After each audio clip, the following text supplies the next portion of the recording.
ስልክ ማያነሳው?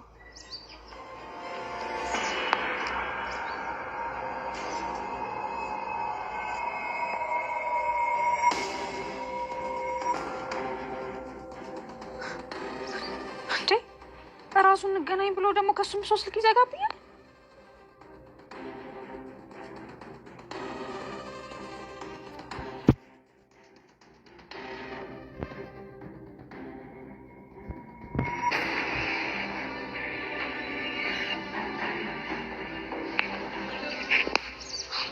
ይሄንም ማለት አንድ ነገር ነው።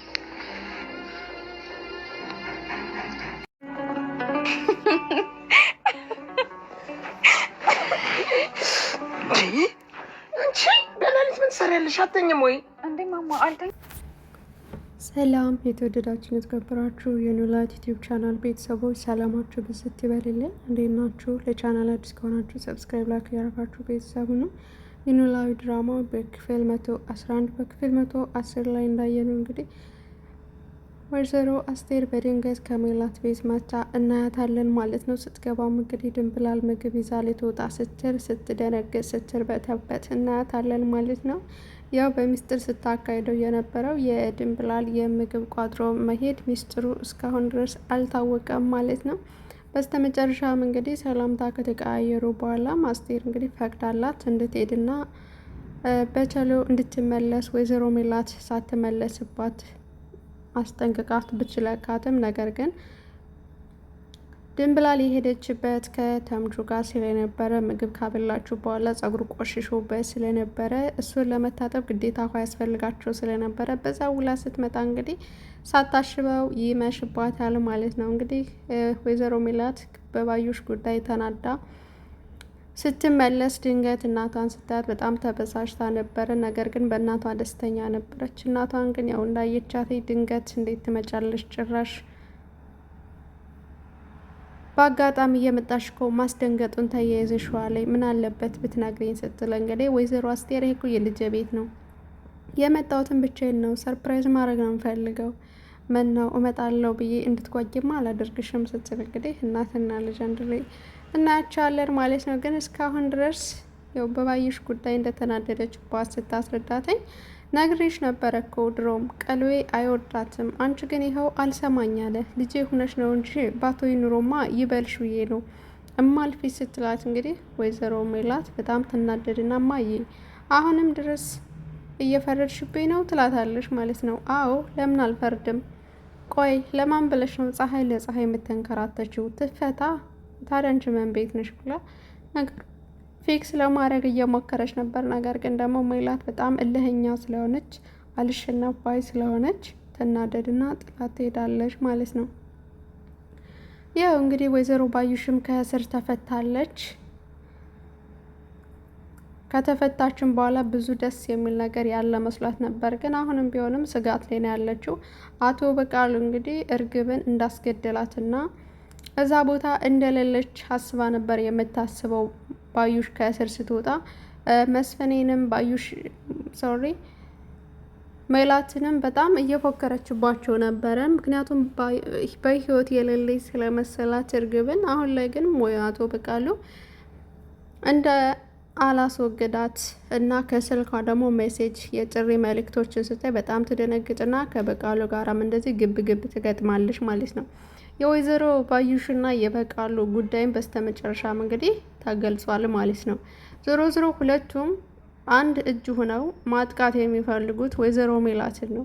ግን የእውነተኛ ደግሞ ያው አይጥልም የበለጠ እንድትጠነክር የበለጠ እንድትተጋ ነው የሚያግዝና ወይዘሮ ባዩሽ ትኩረት አድርጋ ሜላትን ሀሳቧን ሁሉ ወደ ልጇ እንድታደርግ አቶ በቃሉ ደግሞ የሰራውን ፕሮጀክት ምርቱ ለአገልግሎት እንዲውልለት ሜላትን ማዘናጋት ነበር። በስተመጨረሻም እንግዲህ ሁለታቸውም ድል ተደርገዋል ማለት ነው።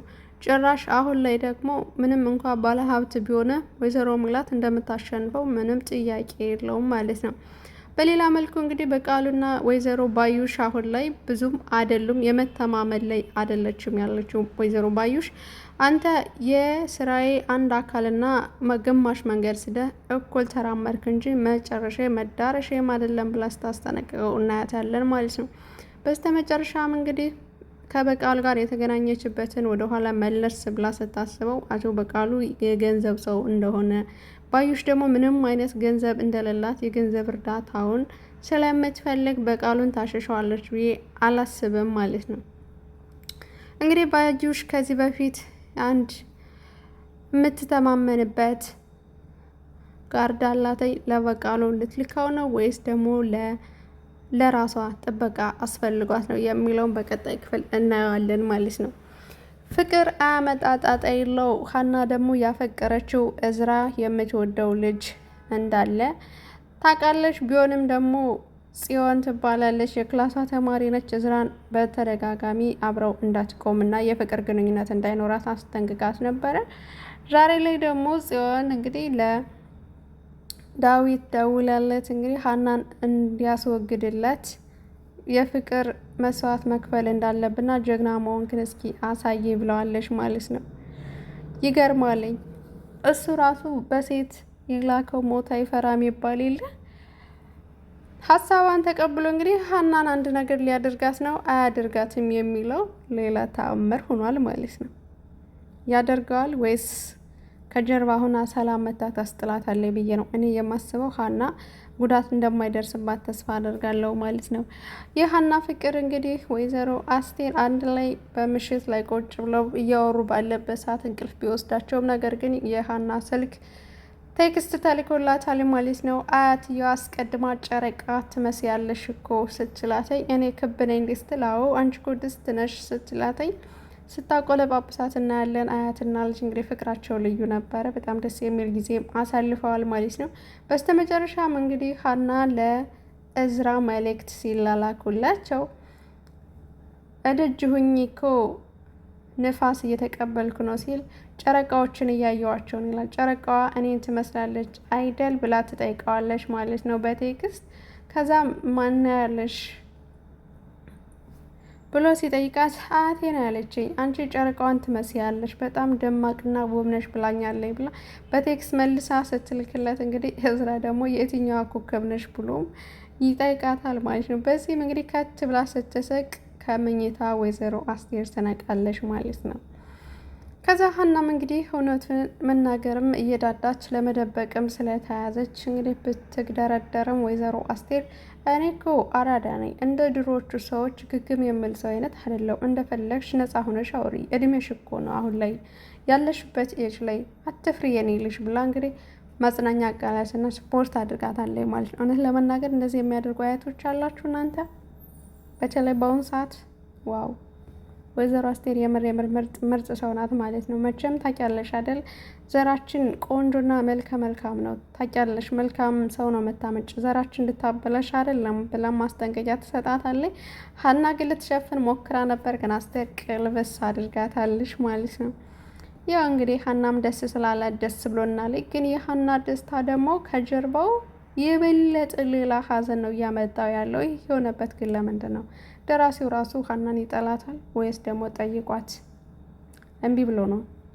ለምን ይሄ ሁሉ በሌሎች ላይ አልሆነም? ለምን በሰላም ላይ አልደረሰም? ለምን? አረ ከባድ ነገር ነው በእውነቱ ማለት ነው። እና ስናፈቅር ራሱ ከጀርባ ያለው ነገር አጥንተን እንድንገባ በእውነቱ ትምህርት ይሆንናል ማለት ነው።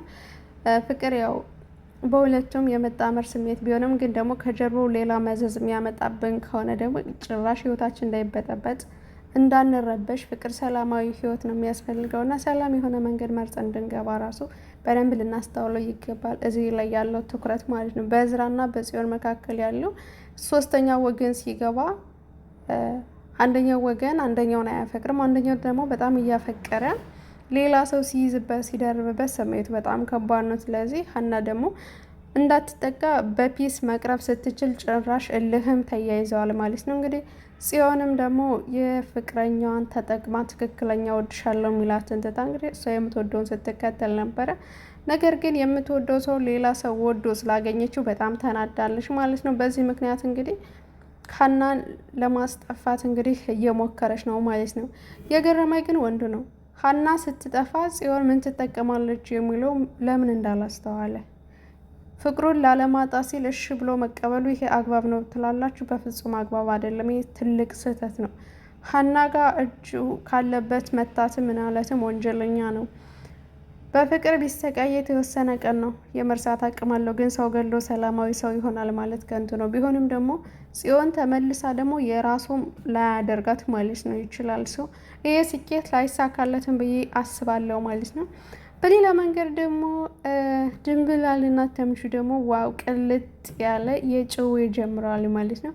እሷም ቁጭ ብላ ስለ ተምቹ ማሰብ ጀምራለች። ተምቹም እንግዲህ ስለ ድንብላል እያሰብም ነው ያለው ማለት ነው። በእርግጥ ታበላዋለች፣ ጭዌያቸው ምናምን በጣም ደስ ይላለኝ። እንዲሁም ተምቹ ተበዛበታለች እንጂ አታንስበትም። ለድንብላልም በተመሳሳይ ማለት ያው ድህነት ነው እንጂ የእውነት ዝንጥ ቢሉ ምርጥ ካፕል ይወጣቸዋል ብዬ አስባለሁ። እንዲሁም ፍቅራቸው ልዩ ነው ብዬ ነው የማስበው፣ የነፃነት ፍቅር ስላለ ማለት ነው።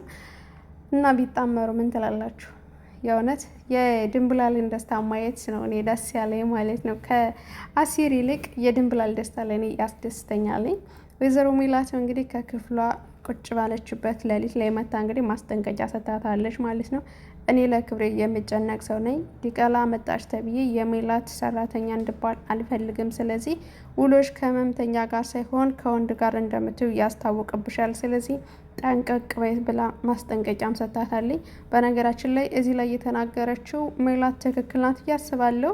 በንግግሯ በቃላቷ ሳይሆን የሰው ልጅ አላማ አለው።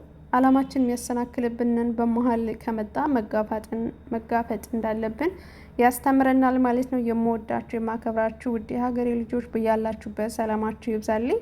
ይህ የኖላዊ ድራማ ነው ማለት ነው። በቀጣይ ቪዲዮ እስክንገናኝ ቸር ቆዩልኝ።